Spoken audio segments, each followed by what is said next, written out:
এখানে regime change হয়েছে, একটা রেজিম চেঞ্জ অপারেশন হয়েছে। এখানে 2000 লোক শহীদ হয়নি, এখানে জাস্ট একটা চক্রান্ত হয়েছিল এবং হাসিনাকে উৎখাত করা হয়েছে। এখানে রেজিম চেঞ্জ হয়েছে, একটা রেজিম চেঞ্জ অপারেশন হয়েছে। এখানে 2000 লোক শহীদ হয়নি, এখানে জাস্ট একটা চক্রান্ত হয়েছিল এবং হাসিনাকে উৎখাত করা হয়েছে। সর্বোচ্চ শেয়ার করে জয় বাংলা সৈনিকেরা দেখার সুযোগ করে দিবেন। বাংলার মানুষ আবারও জানুক, আবারও শুনুক, কারা পরিকল্পিতভাবে এই বাংলাদেশের মানুষদেরকে মিথ্যা গুজবের মধ্য দিয়ে বাংলাদেশের মানুষদেরকে বাধ্য করছে রাজপথে নেমে আসার জন্য। তাদের মুখ থেকে তারাই নিজেরা স্বীকার করতেছে, একের পর এক তথ্য প্রকাশ করতেছে।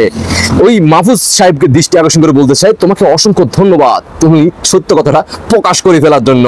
কারণ সত্য কখনো চাপা থাকে না, আর বাংলার মানুষ ইতিমধ্যে বুঝে ফেলছে, জেনে গেছে তোমরা কিভাবে এই বাংলাদেশের মানুষদেরকে বোকা বানাইছো। সময় আসলে সকল কিছুর বিচার এই বাংলার মাটিতে হবে। প্রস্তুত থাকো, তোমাদের বিদায়ের ঘন্টা বেজে গেছে। সময় মাত্র আর অল্প। দেখা হচ্ছে শীঘ্রই তোমাদের সাথে। আল্লাহ হাফেজ।